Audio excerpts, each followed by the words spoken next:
பின்வரும் எண்கணித கூற்றுகளை வாய்மொழி கூற்றுகளாக மாற்றுக. எக்ஸ் வகுத்தல் 3 அப்படின்னா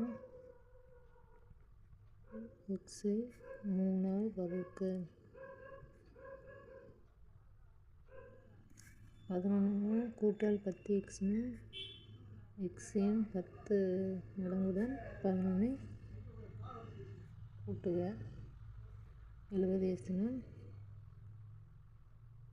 எக்ஸின் எஸ் மற்றும் 70இன் பெருக்கல். அடுத்த 8வது கணக்கு. ஆசிரியர் 2 மாணவர்களிடம் ஒரு எண்ணை விட 8 அதிகம் என்ற வாய்மொழி கூற்றை எண்கணித கூற்றாக எழுதுமாறு கூறுகிறார். வெற்றி 8 + x எனவும் மாறன் 8x எனவும் எழுதினார். யாருடைய விடை சரியானது அப்படின்னா வெற்றியோட விடை தான் சரியானது. பின்வரும் வினாக்களுக்கு விடையளிக்க. ஜி ஆனது 300 எனில் ஜி - 1னா ஜின்றது 300 - 1னா 299.